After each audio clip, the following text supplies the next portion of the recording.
সুনামগঞ্জে task force অভিযানে 40 লক্ষাধিক টাকার ভারতীয় কসমেটিক্স সামগ্রী জব্দ। মোহাম্মদ মুশফিকুর রহমান স্বপনের তথ্যচিত্রে বিস্তারিত। সুনামগঞ্জে টাস্ক ফোর্স অভিযান পরিচালনা করে প্রায় 40 লক্ষাধিক টাকার ভারতীয় কসমেটিক সামগ্রী জব্দ করা হয়েছে। মঙ্গলবার 22 এপ্রিল ভোররাতে সুনামগঞ্জ সদর উপজেলার সাহেববাড়ি ঘাট এলাকায় সুরমা নদীতে একটি অভিযানিক দল গোয়েন্দা তথ্যের ভিত্তিতে অভিযান পরিচালনা করে একটি মালিকাবিহীন ইঞ্জিন চালিত নৌকাসহ এই কসমেটিক্স সামগ্রী জব্দ করেন।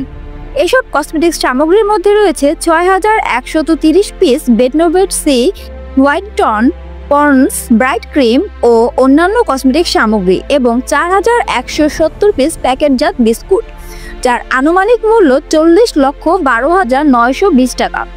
টাস্ক ফোর্সের এই অভিযান পরিচালনায় ছিলেন এক্সিকিউটিভ ম্যাজিস্ট্রেট মেহেদি হাসান হৃদয় এবং সুনামগঞ্জ ব্যাটালিয়ন 28 বিজিবি এর সহকারী পরিচালক মোহাম্মদ রফিকুল ইসলাম সহ 7 জন বিজিবি সদস্য।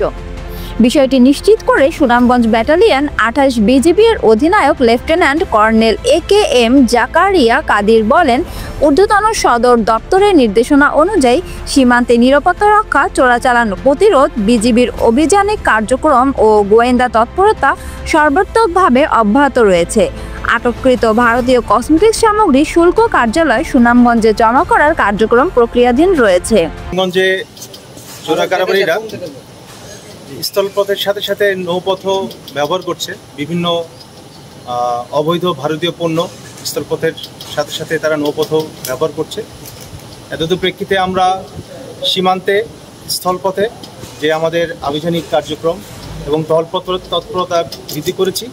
এরই সাথে সাথে বর্তমানে আমরা নৌপথেও বিভিন্ন রকম আভিযানিক কার্যক্রম পরিচালনা করব এবং এই প্রেক্ষিতে টহলের যে তৎপরতা পানিপথে আমরা বৃদ্ধি করেছি। তো এটারই পরিপ্রেক্ষিতে গতকাল ভোর রাতে আনুমানিক রাত 4:30টার সময় আমরা একটি টাস্ক ফোর্স অভিযান পরিচালনা করি আমাদের সুনামগঞ্জের সুরমা নদীর তীরে। তো সেখানে আমরা দেখতে পাই বিভিন্ন ভারতীয় অবৈধ কসমেটিক্স একটা ট্রলারে নিয়ে যাচ্ছিল ইঞ্জিন চালিত নৌকাতে। সেখানে এই কসমেটিক্সের আনুমানিক মূল্য সিদ্ধার্থিত মূল্য হচ্ছে 40 লক্ষ টাকা।